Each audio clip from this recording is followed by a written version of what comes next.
Hello and welcome to the United Community Channel, and we're back with another Manchester United news show, transfer talk show, and we've got plenty to get into tonight. We really do. Looking forward to getting into it. As you can see on the screen, big breaking news in the last hour about Zidane Iqbal, but we've got plenty more to talk about other than that. Make sure you get your thoughts into the comment section. Let's get right into it.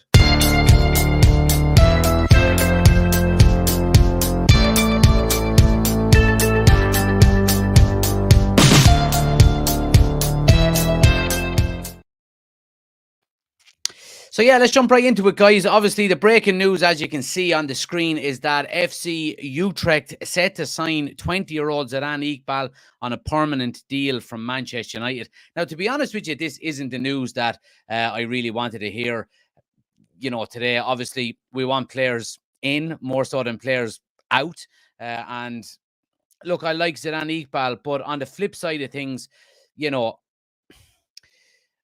look, I'm always want to say that Erik ten Hag is the manager. He deserves to, Sorry, I'm having an issue here with TikTok. Just give me 1 second. There we go. There.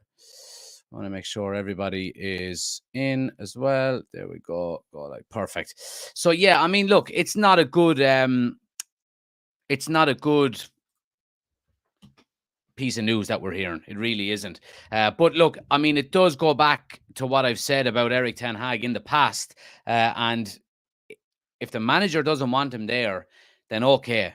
The manager has seen an awful lot more of Zidane Iqbal than we have. He sees him, every day at training. He, obviously has a clear idea of what he wants to do with his team and the squad going forward for the club. But it's just sad to see that, you see a graduate that has played for Manchester United a couple of times this season, has played quite well, in fairness to him, to go like that. Now, look, let's get into some of the details of it.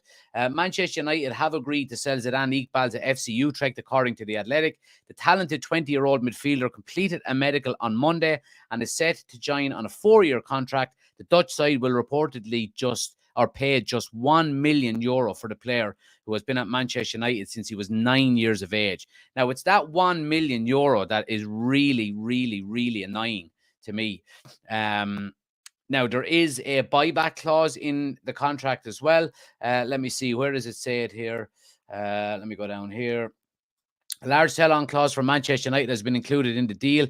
Iqbal is set to become Utrecht's 8th signing of the summer, the side that finished 7th in the Eredivisie. Okay, so there's not an actual buyback clause on it. There's a sell-on clause, which there is on the majority of things. So, I mean, Zidane Iqbal's Manchester United career is over. The chances of him coming back looks to be very slim according to that. Midges, man, thanks for the gifts. And look, it's disappointing. It really is. Anybody on TikTok, guys, we're live on YouTube as well. We've got all of the articles we're talking about up on the screen. If you want to jump over to the YouTube channel, we're live over there as well.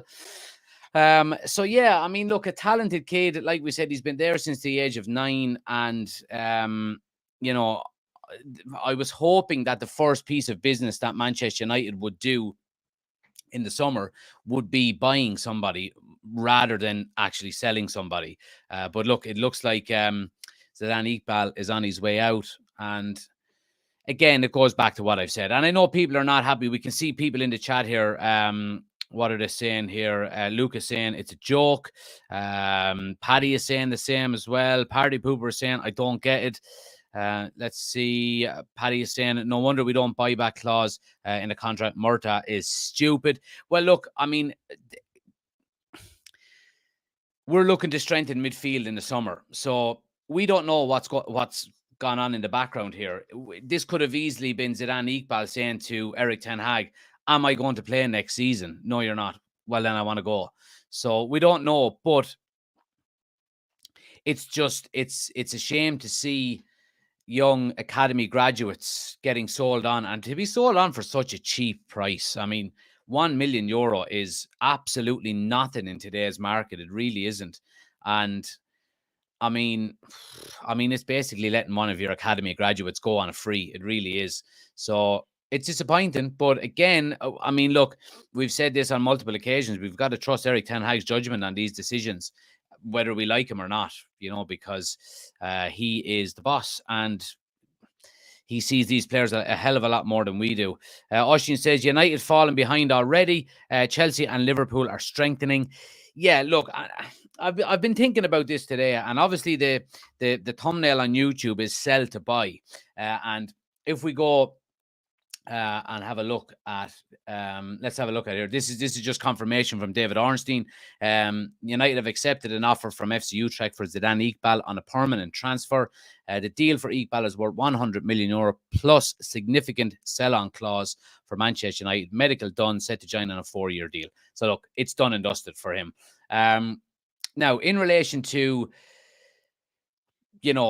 obviously the thumbnail on YouTube says sell to buy. And look, this is what I've been kind of debating throughout the day. Sources, have told that Manchester United have between 100 million and 150 million pounds sterling to spend on new players this summer, although the figure is to be bolstered by funds raised. Now, funds raised is vitally important for a number of different reasons. The first reason is because we need these players gone. We don't, the days of, tying players down to big deals just because they might be a bit of an asset to you in the future, the Ed Woodward style of running the football club, is gone.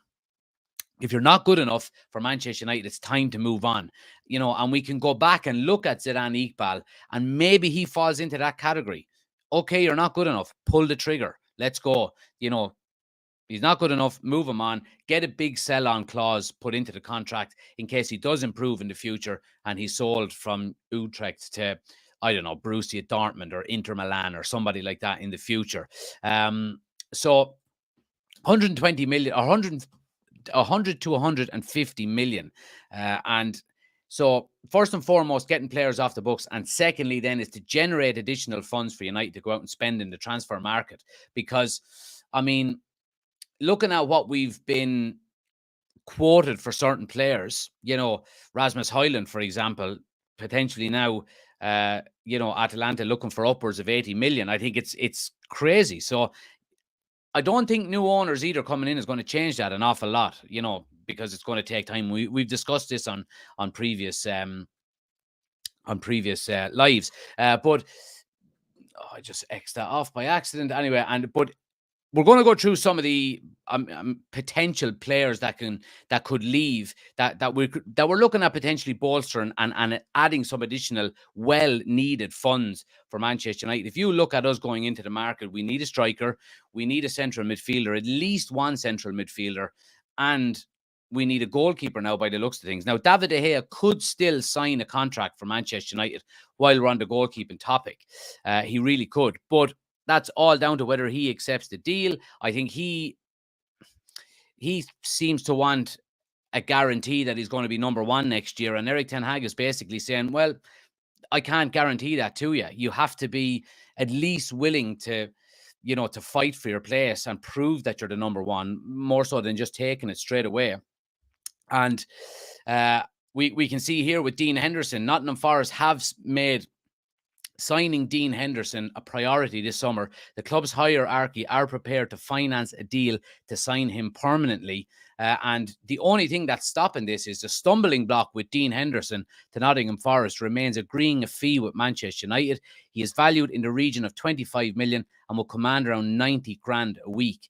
Now, what I did hear in relation to one of the stumbling blocks to this and what has stopped the deal even taking place already is Manchester United being slow in making up their mind on what they want to do with David De Gea.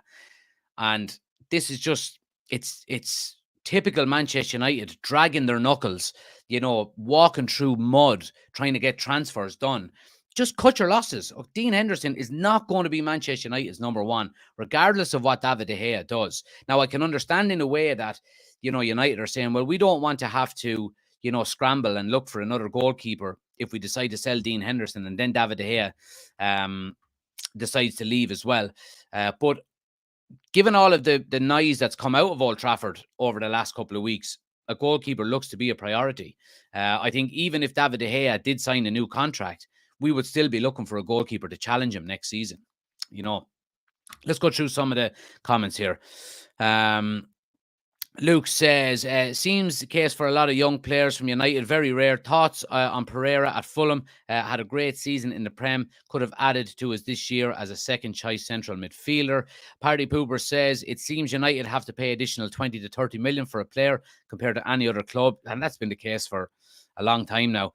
Paddy says, yeah, true, no buyback clause. Paul is in. He says, United are the new Chelsea, linked with every player going. Stop, that's our thing to do. Well, the one thing I would say to you, Paul, is Manchester United being linked with every player under the sun is not a new thing. That's been going on for a long time.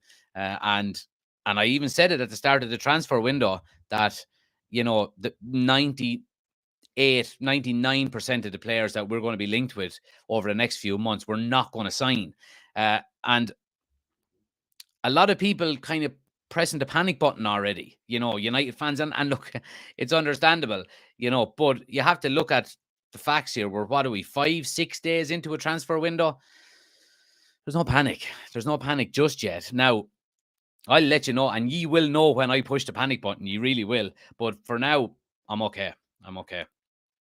Oshin says, no player is guaranteed a starting spot if they've got to earn it. Yep, absolutely. Paddy says, should have sent Zidane to the championship and see what he does in it. Yeah, that would have been an option as well. I mean, especially if you're only going to be getting 1 million for him in a transfer fee.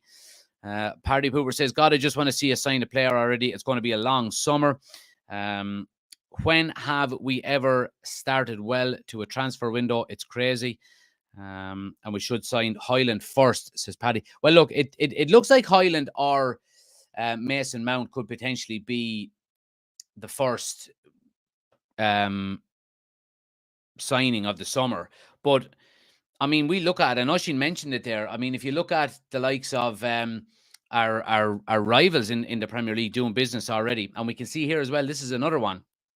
So this is in relation to Lavia at Southampton. Manchester United are monitoring Romeo Lavia's movements. Southampton want at least 45 million. He is most likely to join Arsenal, but the development of the deal has created a flurry of interest. Man United do have other priorities, but are reassessing their options due to the high price of a striker, and Lavia is seen as one of those precocious talents that could solve a team position for years to come. So this is what we're looking at here with Manchester United. We're looking at indecisiveness. We're looking at, you know, United are going, oh, well, we need to concentrate on a striker. Oh, wait, he's available. Forget the striker for a minute. Let's go to get him. And then, oh, wait, no, he doesn't want to come. Oh, we'll go back and get, you know, and it just gives you kind of flashbacks of De Jong last year, not being able to, you know, not being able to branch out in any sense of the imagination and have more than one deal going at the one time. You know, we chased Frankie de Jong for so long, and then when we couldn't get him, and we signed this flurry of players in the space of a couple of weeks. So, I mean, the soundings that are coming out now about Manchester United in this transfer window are not all that positive so far.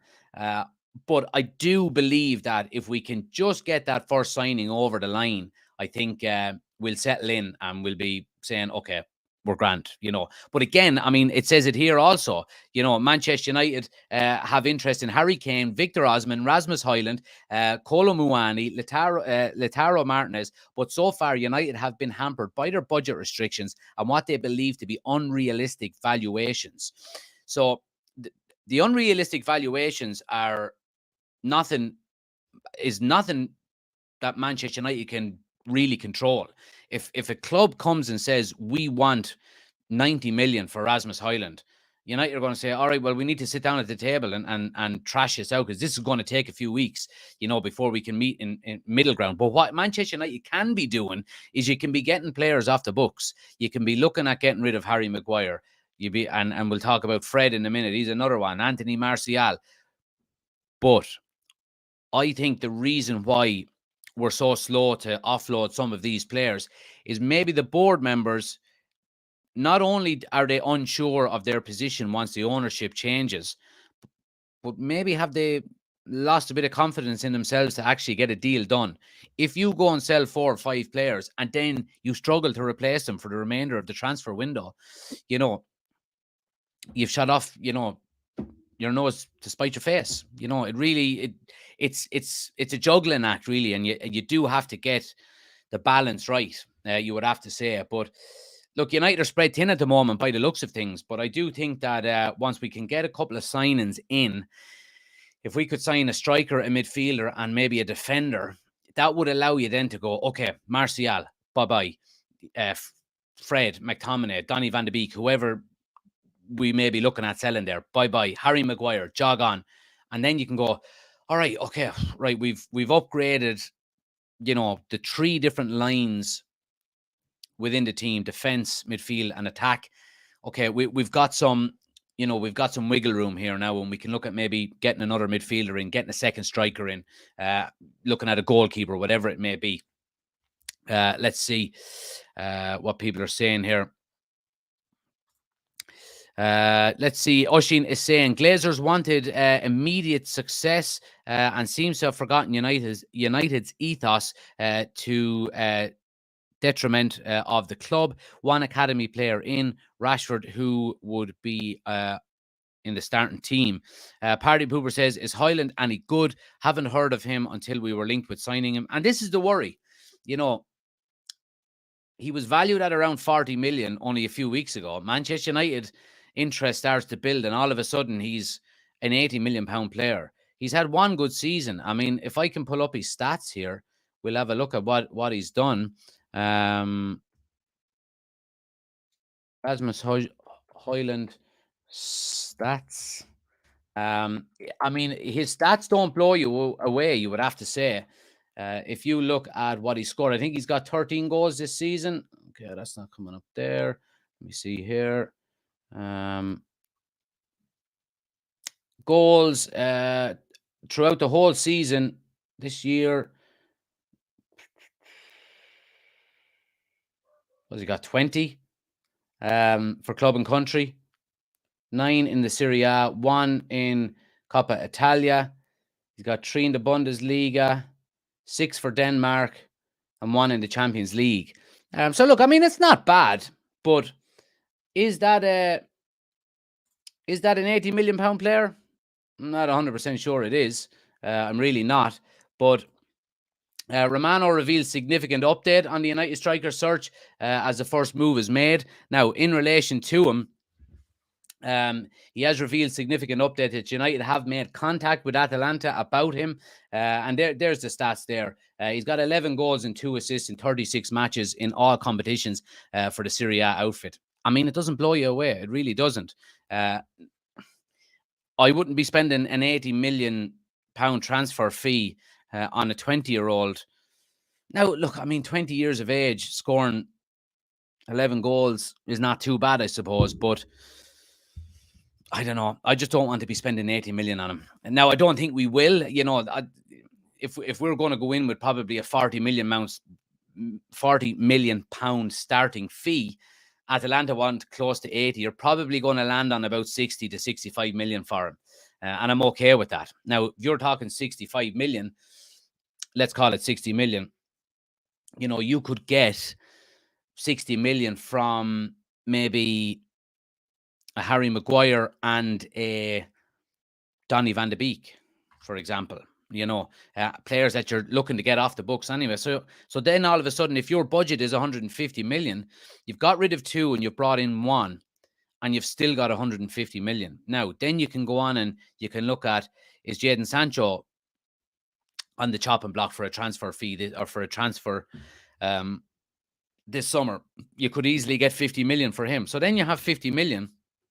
That brings you up to 200 million. You've already brought in a striker. Bring in Mason Mount for probably 60 million. You're only 10 million down. So you're back to 140. So you've still got 140 million to get a goalkeeper, to get maybe another centre back, and to potentially get maybe a second midfielder. So it's easily done. The issue is the faith in the Manchester United board to get an awful lot of business done in a short period of time. If we're looking to offload 6 or 7 players and bring in 5 maybe. It's a lot of work. It's a lot of work. Let's see what other people are saying here.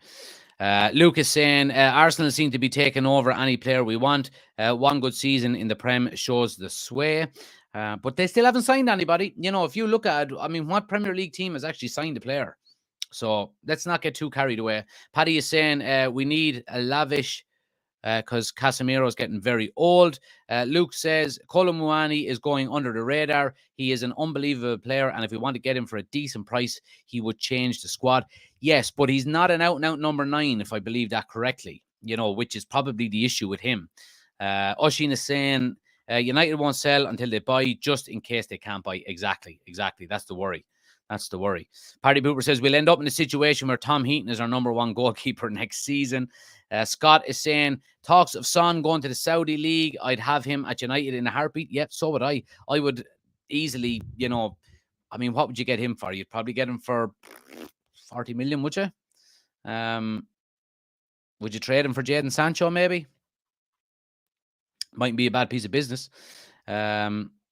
Brave by sharing search history. There's nothing on this. This is my work computer as well, so don't worry. Luke says he's not even the best Scandinavian at Atalanta. Paul says I hope Havertz goes to Arsenal 60 million. I'll tell you one thing. If Arsenal sign Havertz, I mean, they're already struggling for an out-and-out goal-scoring striker. Jesus is a very good player, but he's not your typical number 9 that's going to get you 30 goals in a season. Kai Havertz wouldn't score 20 goals in the street league, in the floodlit league, so he wouldn't. So in a pub league. Luke says Sancho suits that Saudi ball. Get him over there for 70 million. Party Pooper says 27 million for Fellaini doesn't seem so bad these days. It doesn't. If Arsenal are willing to spend 90 on Rice, it shows how out of touch the board are if they are only giving up 120 to 150 million. Exactly.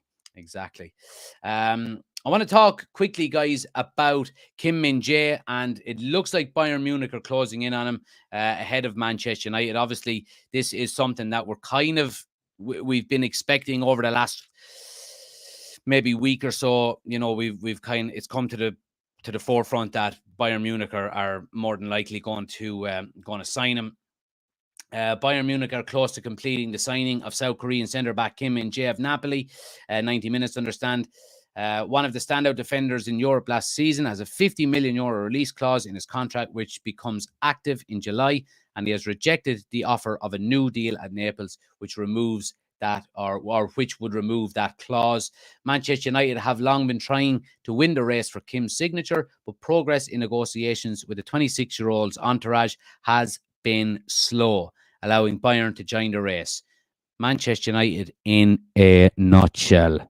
Slow. Too slow. And, you know, regardless of whether you have Qatari owners, Jim Ratcliffe as your owner, or the Glazers being there still, the fact of the matter is that whoever is doing the negotiations for Manchester United in terms of getting players in and out is slow to react. And we could have potentially had, Kim Min-jae is being touted as being one of the best defenders and potentially going to be the best centre-back in the world in the next couple of years, if he's not already there. And we've missed out on him from incompetence and being slow for 50 bloody million euro. Is for nothing. Absolutely for nothing. A player who has a release clause like 50 million euro, you fucking prioritize to go out and get him. Just get the deal done. He wanted to sign for Manchester United, you know, and incompetency again is letting us down, and it's letting Erik ten Hag down. And I'd say he's furious. You bring him in for 50 million, you would probably get 30 million for Harry Maguire. Net spend getting one centre back out and one centre back in is 20 million, and you're upgrading to Kim Min-jae. I mean, it's a fucking no-brainer. It's an absolute no-brainer, so it is. And it's probably the most disappointing of, you know, players that are potentially getting away from United. So yeah, I'm really annoyed with that one. DJ says, shame if we lose out on that Kim Min Jae transfer. It's disgraceful. Scotty says, if Bayern want Kim, we might as well forget about it, unfortunately. And Party Pooper says, would you sign Sadio Mane? No, I wouldn't. Rat. Anyway, let's move it on to players we potentially will get, and it's in relation to Mason Mount. United are set to make a new 50 million bid for Mount this week, according to who is reporting this one. Let me see. Fabrizio Romano. So, yeah, he's expecting Manchester United to go back in with a 50 million bid this week. Obviously, we know United's first bid of 40 million was just rejected out of hand straight away. And I think it'll probably take another couple of bids before this Mason Mount deal can get done. I think we're probably going to end up paying again in the region of about 60 to 65 million for him. Again, Chelsea have gone high. We've gone low. We'll meet in the middle. But look, I mean, I want to talk about Mason Mount for a minute because I think I've been reading and hearing a lot of I suppose division in the fan base in relation to people who want or don't want Mason Mount. I think he could potentially be a very good signing for United. I really do. I think he is an Erik ten Hag player. How do I put it? He's the same kind of a mold. I mean, we've seen last year, and I was thinking about it today, our whole transfer saga last year around Frankie de Jong. If you actually watch Mason Mount play, he's very similar to Frankie de Jong. He's not as good. Don't get me wrong. He is nowhere near as good as Frankie de Jong. Frankie de Jong is probably the best ball-carrying centre midfielder in the world. But I think Mason Mount is quite good at doing a similar job than Frankie de Jong does. And I think Erik ten Hag is desperate to get a midfielder who can take the ball off the back four and progress it up the field. Mason Mount can do that. And I think, we went last season and we got Christian Eriksen, and he had a brilliant season for United. But there are shortcomings to his game. Pace, which Mason Mount has. Eriksen probably lacks the defensive side of the game. Maybe that Mason Mount will be better then as well. But look, we know that the likes of Christian Eriksen is far superior to Mason Mount in relation to maybe setting up, attacks and maybe getting assists. Whereas Mason Mount can do, he's not bad at anything, and he's probably not great at anything, if that makes sense. But I certainly do think he will be an upgrade on our midfield if we do decide to get rid of the likes of reports today are suggesting that Fred is going to be the one that's allowed to let go out of McTominay and Fred, which I'm completely against, by the way. I think McTominay should be the one to go. I would rather see him leave than Fred. But I think if we do get Mason Mount, it would be a big upgrade on our midfield currently. Daniel is saying, when do you think the takeover will happen? No idea, really, Daniel. Chris says, what signing would you like to see get over the line this summer? Well, look, striker, midfielder, centre-back. Striker, 2 midfielders and a centre-back, and I would be happy. Or give me two number 9s. If we're getting rid of the likes of Martial, give me 2 number 9s, 2 centre midfielders, and a centre-back. I would be happy with that. And of course, then if David De Gea does decide to go, we're going to have to get a goalkeeper then as well. Don't think he will play in midfield out wide or as the number 10. Yes, says Ronald. I don't think he will, to be honest, Ronald. We don't need another number 10. We've got Bruno Fernandes there. I can't see us going out and spending 60 to 70 million on a player that we've already got a better player there than him, So, I could easily see a midfield next year of Casemiro, Mount, and Bruno Fernandes. I think it would be quite easy to see. DJ says, yeah, that's one you just go for and worry about the rest of the window later. It could have been a locked deal since we suck at negotiating deal prices. That's in relation to Kim Min Jae. Oshin says, United were never this slow since Woodward. They've been laughable. Luke says, people have short memories if they think Mount is shit. Remember when he's like, remember what he's like with a decent midfield and forwards around him with a team that can play football. He was so good. Yeah, look, I mean, he had a disappointing season, just gone for Chelsea. But the 2 seasons before that, he was Chelsea's player of the year. And they won a European Cup in that time as well. So Mount is not a bad footballer, guys. Oshin says, from what I've seen of Mount, he seems to be a fair weather player. Seeing him disappear in games not going their way, I think Casemiro will get that out of him.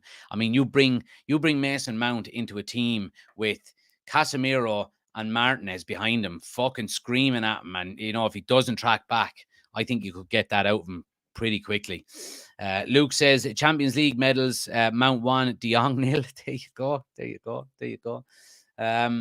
So yeah, let's see what else are we talking about here. So 40 million target, like searching for cheap summer holiday at Old Trafford.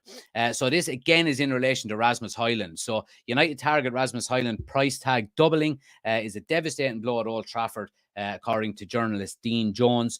A new striker looks set to be a priority for Ten Hag heading into the new transfer window. He's had a massive breakthrough at Serie A side Atlanta, scoring 9 goals, blah, blah, blah, blah, blah. So yeah, that's just reiterating what we were talking about earlier in relation to Højlund. Again, I mean, look, it's disappointing to see, but I think if you're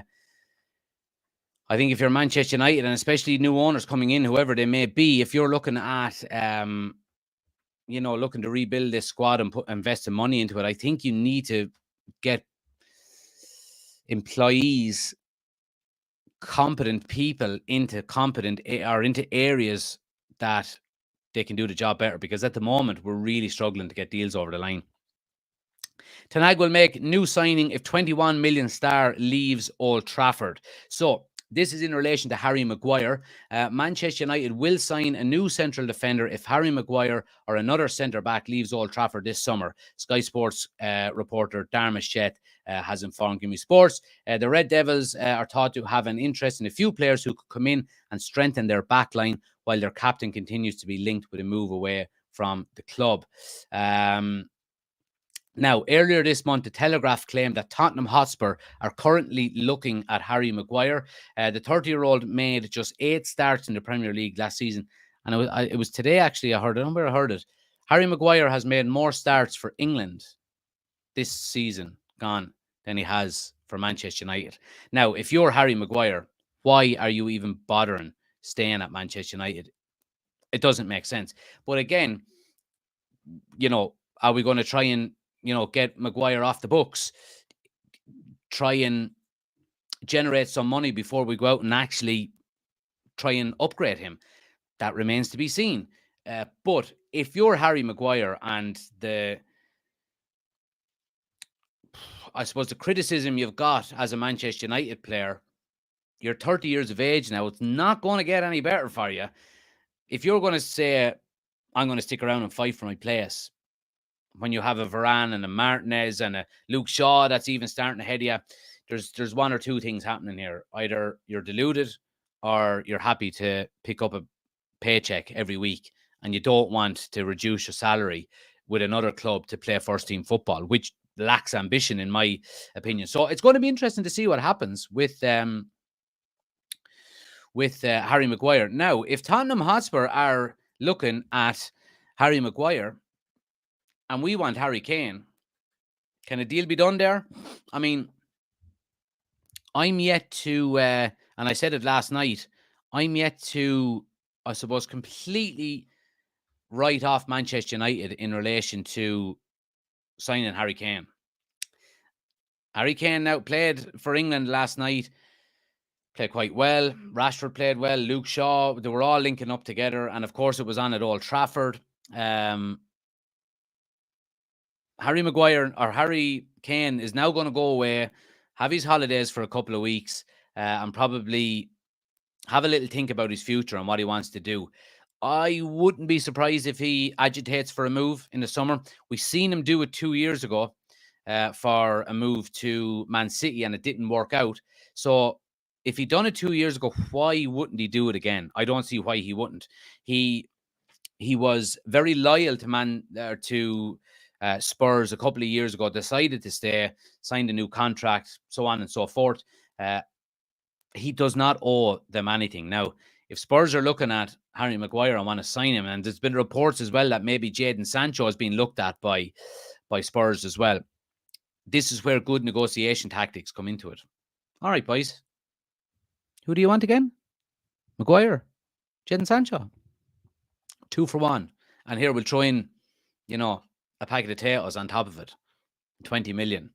Get the job done. And that's the way you do business. And sign, seal, delivered. But I think it's going to take Harry Kane to agitate a move for anything like that to happen. Daniel Levy will allow him to run out his contract. I really do believe it.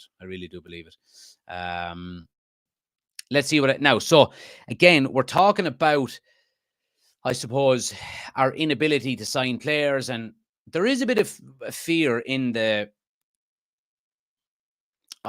fan base at the moment, because especially when we see this, that United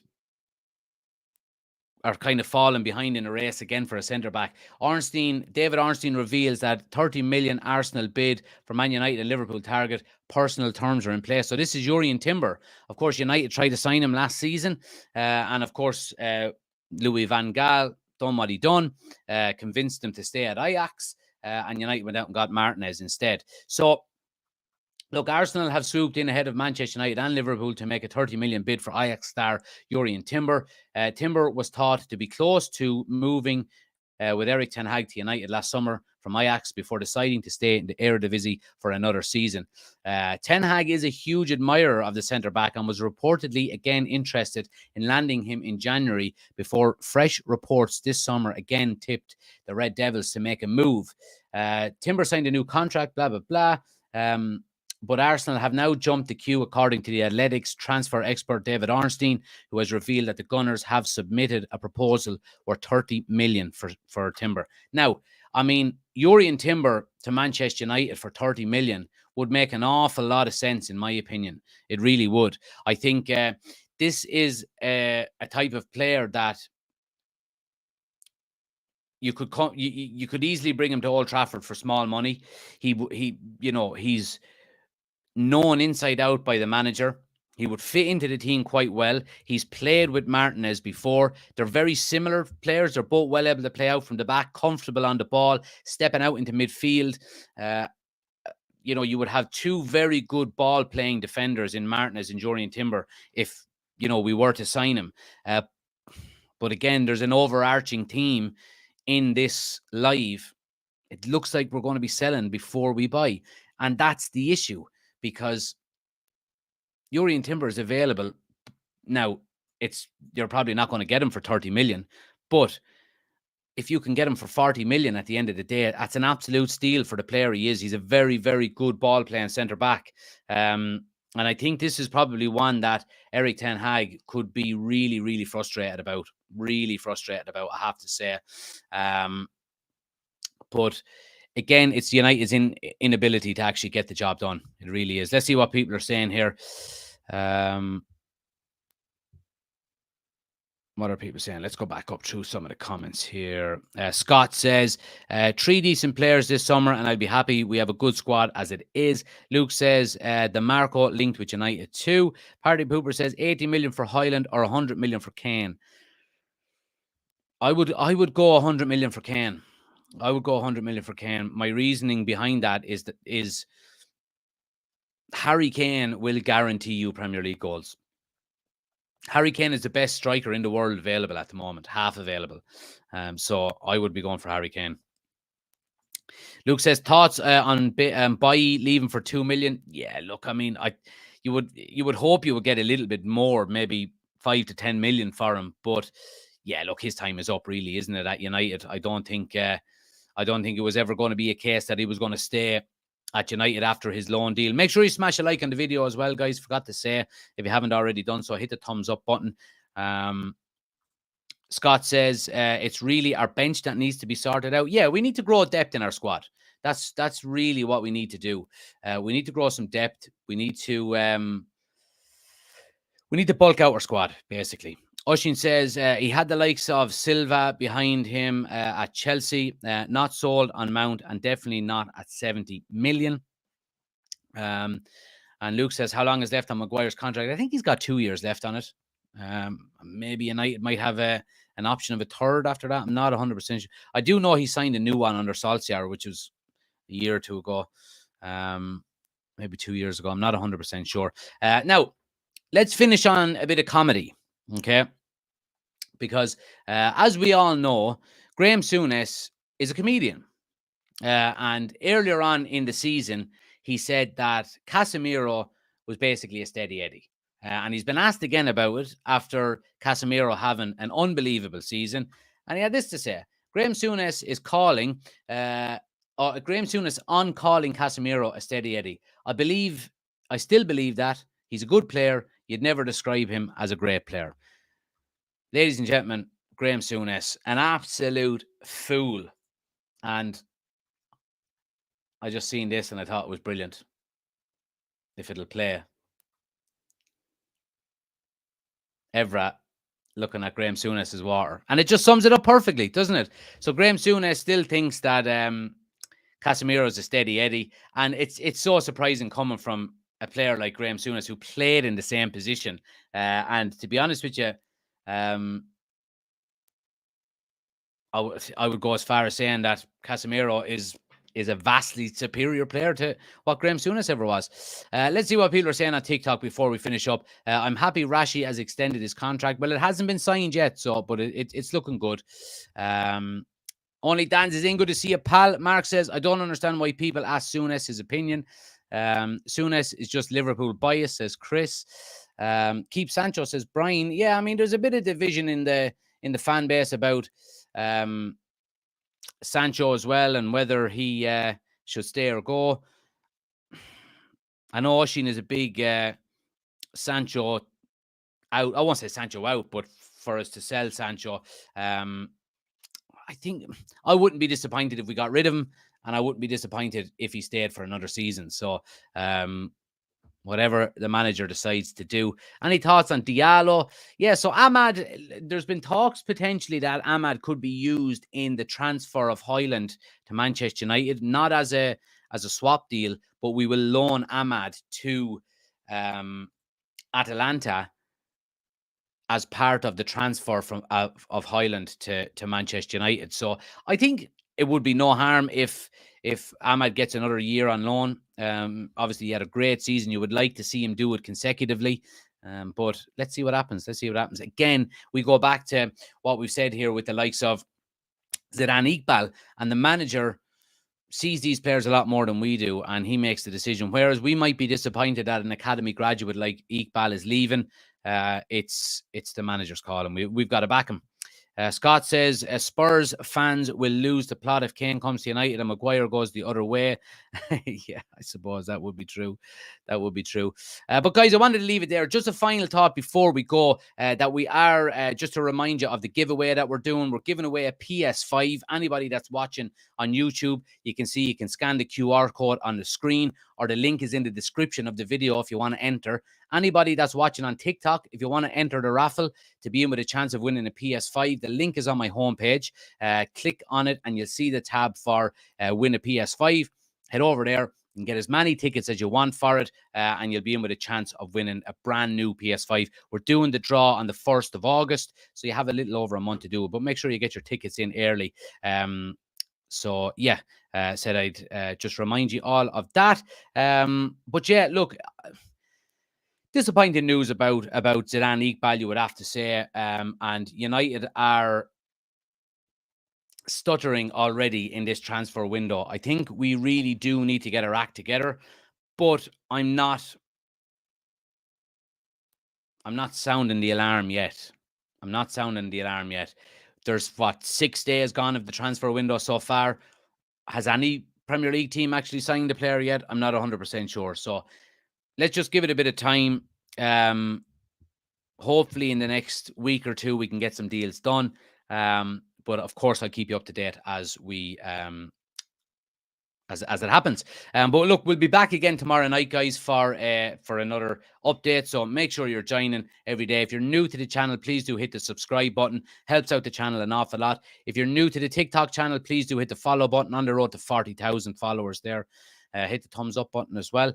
I appreciate everybody watching. And until tomorrow, take it easy.